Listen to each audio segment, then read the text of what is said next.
नमस्कार, मैं हूं जितेंद्र कुमार। आप देख रहे हैं स्टडी सफर तक। दोस्तों, पश्चिम बंगाल के मुख्यमंत्री ममता बनर्जी, जिनके खिलाफ करीब करीब एक महीने से भारतीय जनता पार्टी ने जबरदस्त आंदोलन छेड़ रखा है और केवल एक राजनीतिक मोटिव को पूरा करने के लिए भारतीय जनता पार्टी ने पूरे पश्चिम बंगाल को आग में झोंक दिया है।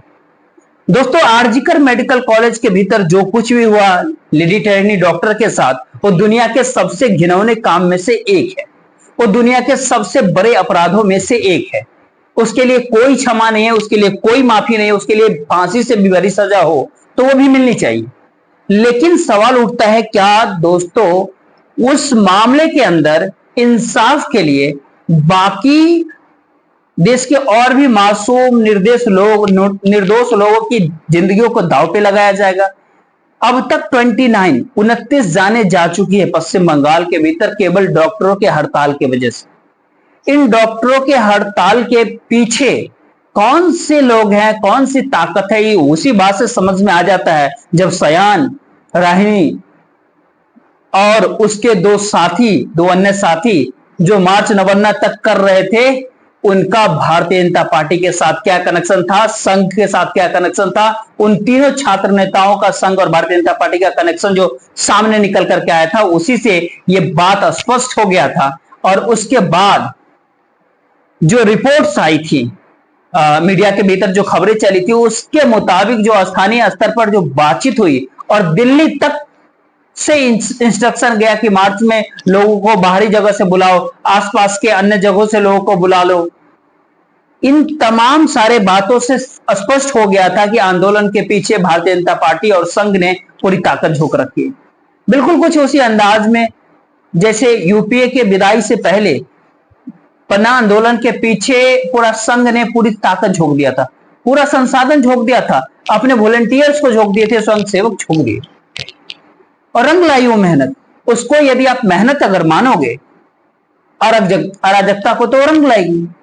तो सवाल है कि यूपीए सरकार गई, उसके बाद जीरो टॉलरेंस वाली सरकार पिछले 10 साल से देख ही रहा है पूरा देश। अब ऐसे में पश्चिम बंगाल के मुख्यमंत्री ममता बनर्जी ने बाजी पलटने वाला दांव खेला है।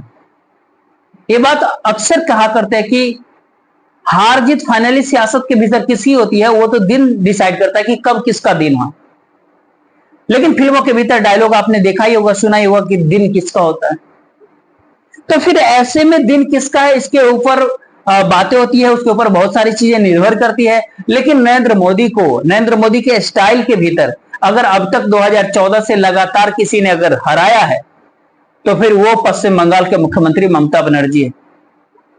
अब ममता बनर्जी ने लगातार हराया है नरेंद्र मोदी को, तो कोई जरूरी नहीं कि ममता बनर्जी लगातार हराती ही रहे। एक दिन तो नरेंद्र मोदी का भी आएगा, कोई ना कोई तो ऐसा दिन होगा, पलटेगा कि वो दिन नरेंद्र मोदी का हो जाएगा पश्चिम बंगाल के भीतर। उसी दिन के इंतजार में पश्चिम बंगाल के साथ बंगाल में अराजकता है, बंगाल के भीतर इलाज के बिना लोग दम तोड़ रहे हैं, उसी दिन की इंतजार। अब ऐसे में पश्चिम बंगाल के मुख्यमंत्री ममता बनर्जी ने जो बात कही और उसने जो हाथ जोड़ी, ममता बनर्जी जैसे हाथ जोड़ी, उससे भी भारतीय जनता पार्टी घबराने लगी। अब तक भारतीय जनता पार्टी जो ममता बनर्जी के इस्तीफा मांगने में जुटी हुई थी, अब ममता बनर्जी ने हाथ जोड़ करके कहा कि मैं इस्तीफा देने के लिए तैयार हूं, तो वही पश्चिम बंगाल के मुख्यमंत्री ममता बनर्जी इस इस्तीफे की पेशकश को भारतीय जनता पार्टी, भाजपाई लोग नौटंकी कहने लगे, नौटंकी करार देने लगे। बड़े बड़े भारतीय जनता पार्टी के नेताओं को यही बात बोलने। नरेंद्र मोदी के मंत्री हैं प्रहलाद जोशी साहब, उन्होंने कहा इस्तीफा दे दे ममता बनर्जी, लेकिन ये अच्छी बात है, लेकिन ये सारी चीज नौटंकी है।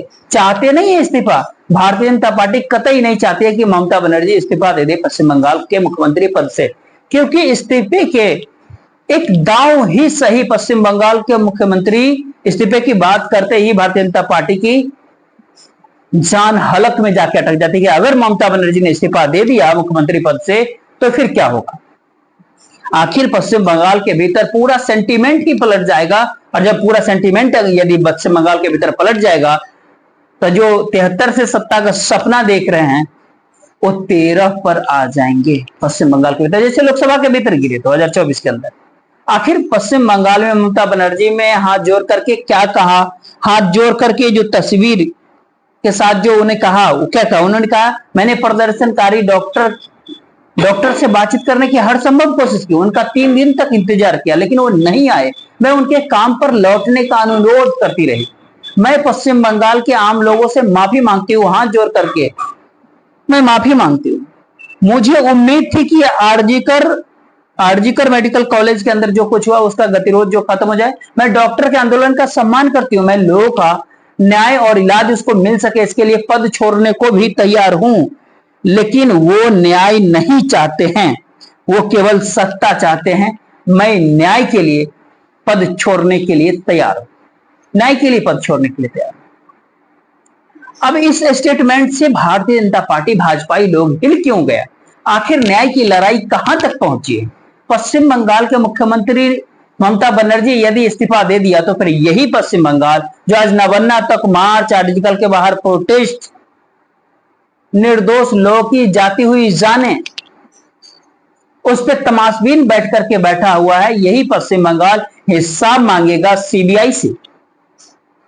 जी हाँ, सीबीआई की एंट्री आरजीकर मेडिकल कॉलेज के अंदर जो घटना हुए उस मामले में सीबीआई की एंट्री लिए हुए कितना दिन हो गए? महीने दिन हो गए। और महीने दिन के बाद भी क्या कुछ है?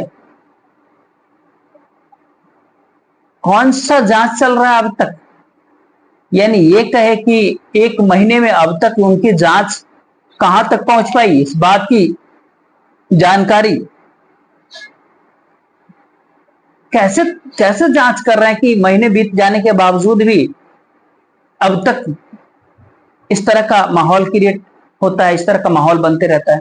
खैर, संजय राय जिसके इकलौता कसूरवार संजय राय को कोलकाता पुलिस ने मान लिया था, उसको गिरफ्तार भी किया। जितने सबूत कोलकाता पुलिस ने इस बात को काफी परखने के बाद बता रहे हैं कि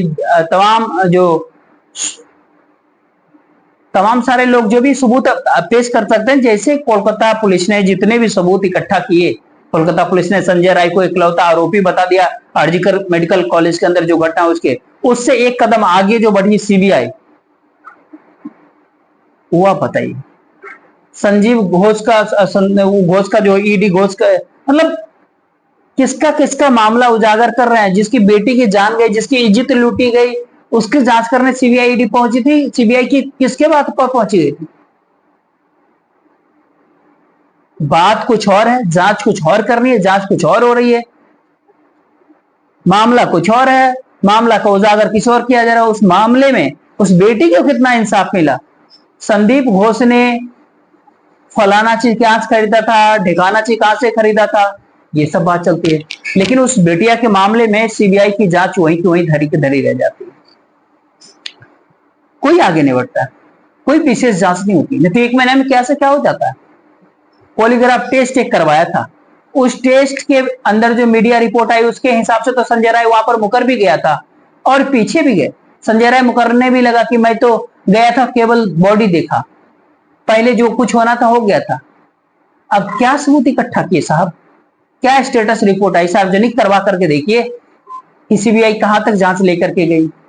इसलिए पश्चिम बंगाल के मुख्यमंत्री ममता बनर्जी के इस्तीफे वाली बयान से भारतीय जनता पार्टी घबरा जाती है कि जितना भी ये 1 महीने से करीब करीब भारतीय जनता पार्टी पश्चिम बंगाल में जो अपनी राजनीतिक ड्रामा खेल रही है, ममता बनर्जी सरकार इस्तीफा दे, फलाना करे, ढकाना करे, वो राजनीतिक मोटिव से जो पूरा का पूरा पश्चिम बंगाल की अराजकता में जो फैलाया गया, उसके ऊपर सारे सवाल उठने लगते हैं। लोग सवाल करने लगेंगे, लोग पूछने लगेंगे और फिर बेनकाब हो जाएगी ये अराजकता फैलाने वाले लोग, वो संगठन, वो तमाम सारे लोग। और फिर उतना ही भर नहीं, फिर मोहन यादव क्या करेंगे, जो बहुत ही बेशर्मी से कह सकते हैं, महाबेशर्मी से राहुल गांधी जब इंदौर के 2 आर्मी के ऑफिसर, नौजवान ऑफिसर थे 24-25 साल से, उनमें से एक के महिला मित्र के साथ सामूहिक राहुल के ट्वीट पे देते हैं कि आईना में अपना चेहरा नहीं देखा, फलाना ढेकाना, मोहन यादव जी से मुख्यमंत्री। मतलब तमाम सारी बातें आपने उस ट्वीट को देखा होगा, बाकी कहना ही क्या। तो ऐसे में ममता बनर्जी के इस्तीफा के बाद ये क्या करेंगे मोहन यादव जी, जबकि सीएम हाउस से बाहर निकलेंगे तो क्या मुंह दिखाने के लिए निकलेंगे, हालांकि इनको कोई फर्क नहीं पड़ता। वो तो जिन्हें लोक लाज होता है, शर्म लिहाज होता है, हया होती है, उनको फर्क पड़ता है। खैर, अब भारतीय जनता पार्टी पश्चिम बंगाल के भीतर क्या कुछ गुलौर खिलाने के लिए उसके पास बचा हुआ है। देखते रहिए आगे आगे आता है क्या कुछ होता है। जय हिंद।